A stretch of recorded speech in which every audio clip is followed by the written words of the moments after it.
Caingangue, a gente não diz bom dia, ou boa tarde, ou boa noite. Na nossa língua, a gente se preocupa se as pessoas estão bem. Então, eu perguntei, tudo bem com vocês? Se estiver tudo bem com vocês, vocês respondem tudo, apesar do frio e da chuva. Agma rã, rã, você responde. Se tiver rã, né? Agma rã. Ai, Kingué, tá chovendo.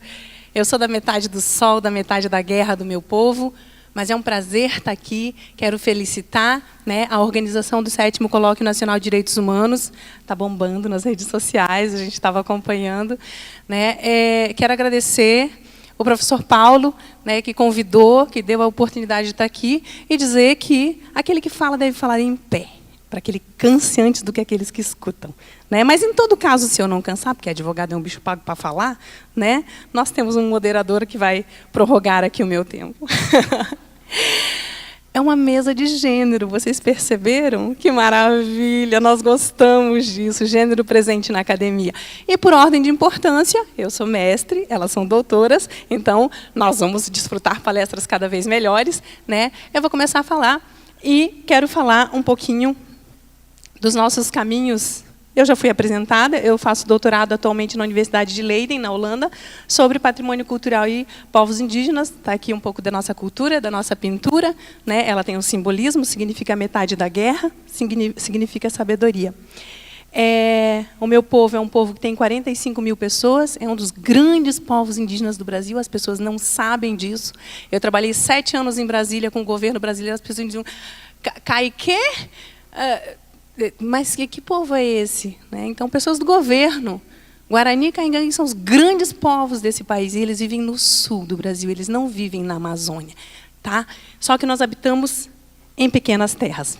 Isso é um problema. Então, pelo censo do IBGE, nós somos o 3º maior povo indígena do país. Aí vocês têm os nossos grafismos, né, que estão estampados nas cestarias coloridas, pela qual o meu povo é conhecido. Não prometo falar do que está aí, mas vai estar na nossa apresentação. Que caminhos nós trilhamos no passado? Quais são os caminhos que nós trilhamos no presente? Quais são as encruzilhadas que nós temos hoje? E como é que a gente vai reagir a essas encruzilhadas? Quem são os nossos sujeitos? Quais são as agendas que a gente tem? Quais são os desafios, as expectativas que nós temos? E nesse quadro, vocês são muito importantes, porque apesar de ser uma diversidade enorme, nós somos menos de 1% da população. Então, a gente pode ser facilmente massacrado e ninguém nem vai saber, né? Porque nós somos minorias. Isso não foi assim no passado. Então, o IBGE não estava lá para fazer o censo, mas estima-se, né, que em torno de que em 1500 haviam, na época da invasão, entre 5 e 10 milhões de pessoas indígenas que falavam cerca de 1000 línguas diferentes, 1000 povos. Tá? Essa era a diversidade que se imagina que havia. Hoje, né, os caminhos que nós temos no presente indicam que nós somos 305 povos remanescentes. Para quem é bom de matemática, desapareceram 695 povos, milhões de pessoas, né, porque de 5 a 10 milhões sobraram 817 mil pessoas falantes de 274 línguas. É o maior crime de lesa humanidade que aconteceu. O Holocausto judeu não se comparou a isso. Mas isso não é contado, isso não é dito, é muito mal contado nas aulas de história. Né? Então, essas línguas, nós temos no Brasil grupos que nunca tiveram contato, grupos isolados, que estão sendo mortos, que estão sendo exterminados porque eles habitam áreas ricas em minério, em madeira, ou que pode ser utilizada para a produção de gado. Como eles não falam português e não têm Instagram e nem Face, eles estão sendo mortos, estão sendo assassinados e nada tem sido feito. Com a conivência do Poder Judiciário, com a conivência da Polícia de Fronteira, com o desmonte da Fundação Nacional do Índio. Esse é o caminho que a gente trilha hoje. Nós falamos 274 línguas distintas em alguns estados, em alguns municípios do norte. Se você chegar numa prefeitura, você é atendido em 3 línguas. A secretária fala as 3 línguas indígenas, né? Fora o português. Eu disse, nossa, que sonho! O Caingangue está desaparecendo. Nós somos o 3º maior povo indígena do país, com 45 mil pessoas. Nós temos 18 mil falantes. Está no Atlas da Unesco de Línguas do Mundo em Perigo. Então, assim, por quê? Porque existe violência simbólica, porque existe violência física, existe violência cultural. Nossas crianças são proibidas de falar a nossa língua em muitos lugares, ou são vítimas de bullying se falarem, né? E um detalhe interessante, apesar de nós termos 870 mil pessoas que habitam diferentes partes do território brasileiro, nós somos 0,4% da população brasileira. Mas nós ocupamos cerca de 15% do território nacional. As grandes terras são na Amazônia, mais de 1 milhão de hectares, demais, né? Nós não, nossas maiores terras têm 20 mil hectares, a gente tem que dar graças a Deus se a gente consegue sobreviver nelas. Mas existe uma cobiça enorme sobre essas terras. Então, desde 1500, né, houve um período exterminacionista. Vamos matar mesmo. Índia como erva daninha, tem que desaparecer. E no início do século XVIII, do século XIX, 95% da população indígena das Américas tinha efetivamente desaparecido, tinha sido exterminada, né? É possível ler em relatórios como o relatório Figueiredo, né, atualmente nos informes sobre a violência contra povos indígenas do Brasil que o Conselho Indígena Missionário tem produzido, histórias sangrentas sobre como é que isso foi feito. E como é que isso continua sendo feito?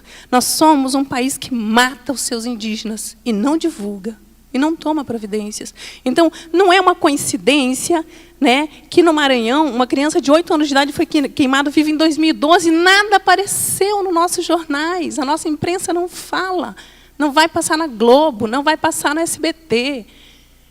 Um bebê caingangue de 2 anos foi degolado em 2015 aqui em Santa Catarina.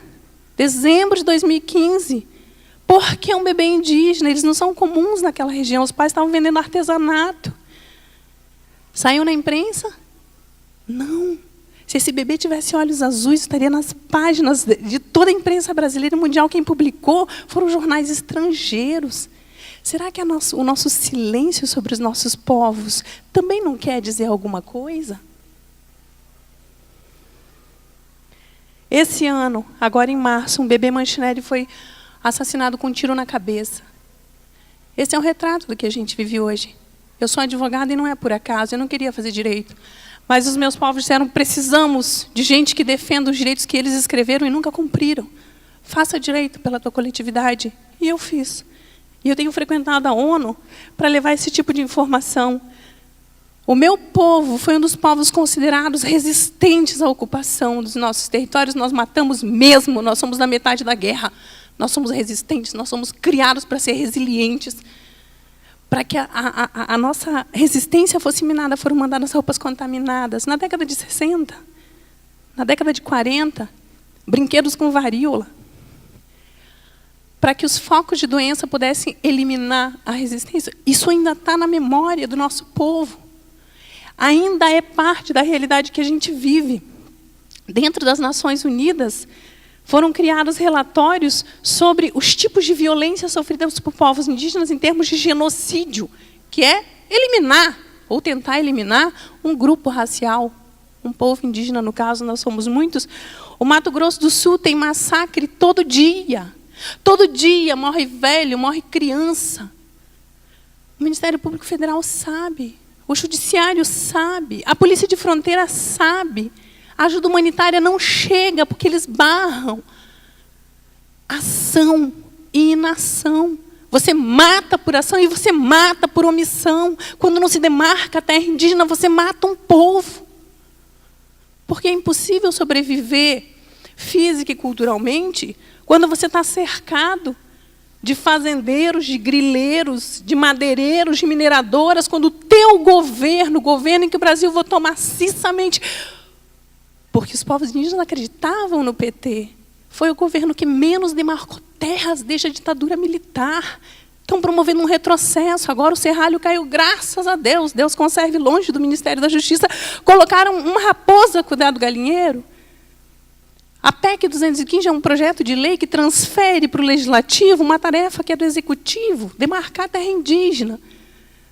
Nosso Legislativo é dominado por ruralistas, nem mais um palmo de terra vai ser demarcada. E o que tiver vai ser desapropriado. Esse é o caminho que a gente vive hoje. Então, é um cenário de violação. Mas não é disso que eu vou falar. eu vou falar sobre um tipo de violência que é mais sutil, que é a violência cultural, que tem feito jovens no Mato Grosso, jovens Carajá, como essa criancinha que está ali, adolescentes, se suicidarem em massa. Sem que as pessoas saibam por quê. É porque as línguas estão desaparecendo, é porque nossas culturas são consideradas inferiores ainda hoje. Até quando nós vamos achar que é bonito o que é de fora? As pessoas preferem visitar o exterior do que conhecer o próprio país. Quando eu vou para a ONU, e eu vou há 14 anos para a ONU fazer escândalos sobre esses temas, as pessoas sabem mais sobre a realidade dos nossos povos indígenas do que os meus pares, do que os gaúchos do meu estado, que usam muitas vezes nos seus CTGs os nossos símbolos, os nossos desenhos, nas cuias, e nunca ninguém perguntou para a gente o que significa. Qual é o valor daquilo? Aquilo é identidade. É por eles que nós lutamos. E eu quero falar da destruição de um povo no plano cultural. Quais são as práticas de etnocídio que estão sendo postas em prática hoje? É lindo ver os grafismos do Xingu, mas quantas iniciativas têm sido feitas usando músicas, grafismos, lendas, sem que nada tenha sido devolvido para os povos indígenas? Quantas pesquisas feitas, quantas patentes solicitadas, para que esses povos estejam na miséria. Isso é injustiça social. Esse projeto da Havaianas, a gente falou, uma pessoa foi atrás, né? Ah, não, é só para distribuição para VIPs. Não tem objetivo comercial. Mas usou o grafismo que não é apenas de um povo, são de vários povos do Alto Xingu, que é um parque, que é uma terra indígena no Mato Grosso, famoso pela sua beleza, pelos seus grafismos, pelos seus cantos, né? Então, assim, existe legislação? Existe. Ela é respeitada? Não. O Brasil produz lei todo dia, mas as pessoas nem mesmo conhecem as leis. Você vai contar um conto de fadas para a criança, você lê a Constituição. Todos são iguais perante a lei, todos têm direito a uma habitação, a um meio ambiente saudável. Esse não é o país que a gente vive, esse é o país que a gente gostaria de viver. Pratos, isso foi lançado ano passado. Se alguém conseguir uma coleção dessa, eu estou comprando. Pratos com grafismos. Lindo, a ideia é linda. O detalhe é, o dinheiro que está sendo lucrado pela Duralex, que é uma marca que a gente conhece, está sendo dividido com os povos do Xingu? Aí eu perguntei que o Face serve para isso, né? Parentada do Xingu, quanto é que vocês estão ganhando? Nem um centavo, Fernandinha? Disse, gente, vão para cima. Ah, mas o parente fez, então, né, fica chato questionar. Povos indígenas possuem patrimônio cultural, coletivo. Não basta você pagar o rapaz que fez o desenho. Aquelas comunidades precisam ser beneficiadas também e têm condição de fazer. O lucro que eles ganham é suficiente para isso. Não só o grafismo, mas a própria marca Xingu foi usada. Eu quero falar, então, o título em inglês ficou da última apresentação na ONU. Da apropriação de recursos genéticos pelo sistema de propriedade intelectual. Então, nós temos leis de propriedade intelectual que consideram, por exemplo, que o quilo, né, do teixo do Pacífico, da casca do teixo do Pacífico, que é usado para fazer o taxol, custa 50 centavos. Detalhe, para fazer 1 quilo de taxol, você tem que usar 3.000 árvores adultas. Tá? Para tratar um paciente, você precisa de 6 árvores adultas. Essas árvores levam cerca de 100 anos para crescer, estão em extinção. Então, se justificou a necessidade de sintetizar o taxol, né? E o quilo do taxol vale 12 milhões de dólares. Mas e o conhecimento tradicional que foi economizado? Anos de pesquisa para que se desenvolvesse a molécula sintética. Por que isso não é repartido? Por que as comunidades locais, os povos indígenas que têm esse conhecimento, não receberam nada por isso? É tratamento de câncer, funciona. Mas não tem repartição de benefícios. Então, assim, existem 2 pesos e 2 medidas no mundo da propriedade intelectual. Quando o conhecimento é indígena, quando o conhecimento é de comunidade local, ele é empírico e não tem valor, ele vale 50 centavos. Mas quando o teu conhecimento é sintetizado por uma molécula, quando ele é protegido por direito de propriedade intelectual, então ele passa a valer muitas cifras em dólar, em euro, em iene. Gente, o Brasil tem marcas como açaí registradas no Japão. E o governo brasileiro não fez nada. E criou barreiras comerciais para o pessoal que comercializa açaí, né, na Amazônia, frutas de açaí, etc. O cupuaçu estava sendo pedido a patente dele por estrangeiros. Cupuaçu dá no Brasil. E o governo brasileiro simplesmente não se moveu. ONGs foi que fizeram o serviço de solicitar cancelamento de patente, de questionar o registro da marca, porque estava criando barreira comercial para pequenos produtores. Então, assim, é um Brasil de omissão. E é um Brasil de valores diferentes. Meninas, todas, estévia, sabe que açúcar é cancerígeno e envelhece, né? Vamos mudar o cenário, vamos consumir estévia. A estévia é um conhecimento tradicional guarani. Esses que estão sendo mortos lá no Mato Grosso do Sul, é desses caras.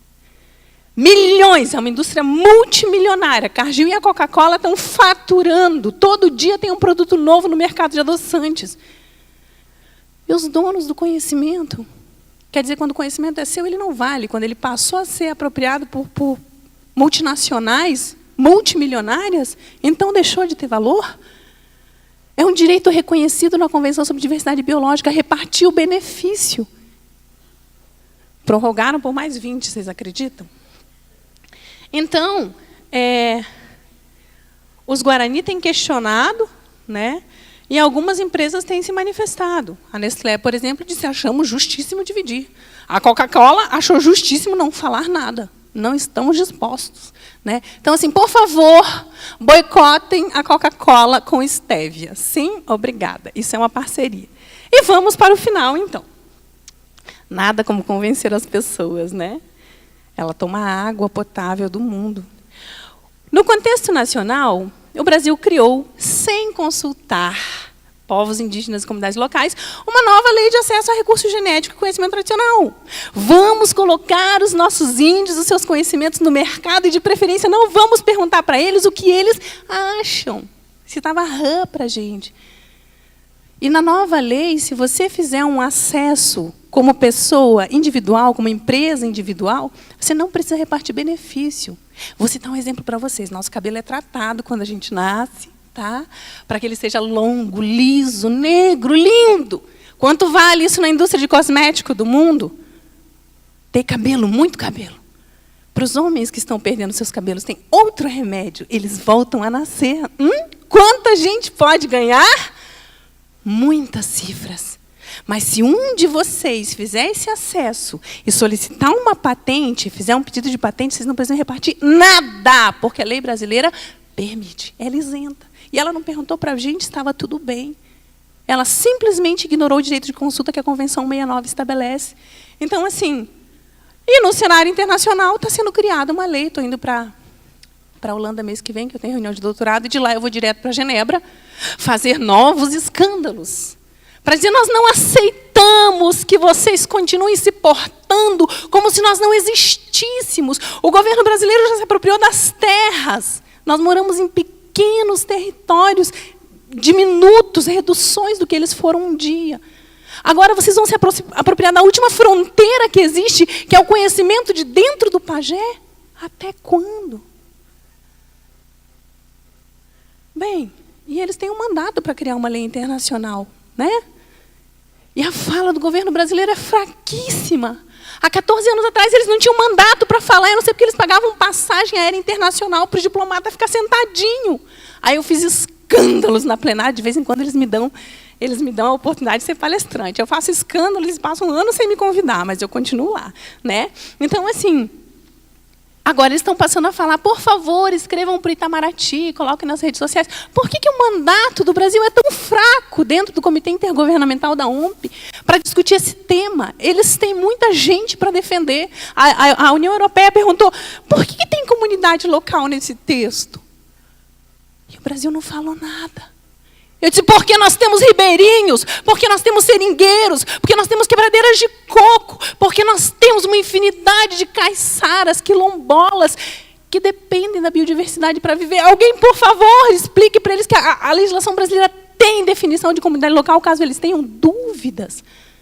Aí o americano disse, o estadunidense falou, e por que está no nosso texto que a gente tem que evitar usos abusivos, usos ofensivos. O que é isso? Eu disse, uma marca de papel higiênico foi registrada com o nome de um povo indígena, isso é abusivo, isso é ofensivo, e nós revogamos a marca.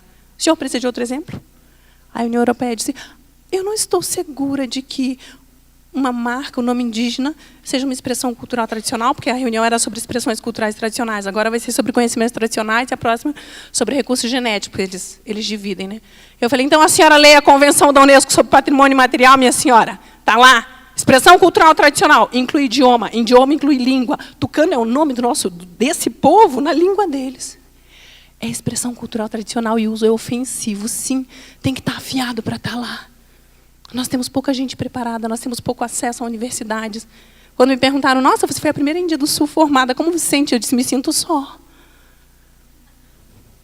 Nossa, você foi a primeira mulher, você foi a primeira indígena com mestrado em Direito, como você se sente? Eu falei, só. E agora que você vai ser doutora? Eu digo, nossa, espero que venham outros. Gente, nós não queremos inventar a roda. Já existem direitos assegurados. Nós precisamos de aliados. Nós precisamos de vocês nas redes sociais. Nós estamos brigando pela saúde aqui em Passo Fundo, porque, como tudo que há no Brasil, há corrupção também. Né? Estão usando o dinheiro da saúde para superfaturar e outras coisas. Nossas crianças estão morrendo sem remédio nas aldeias. Sejam parceiros. Meu Face é Fernanda Caingangue. Vocês são bem-vindos como aliados. Não tem uma expressão para dizer muito obrigada em Caingangue. A gente diz que foi muito bom para a gente estar aqui. Idmahatin. Foi muito bom estar aqui.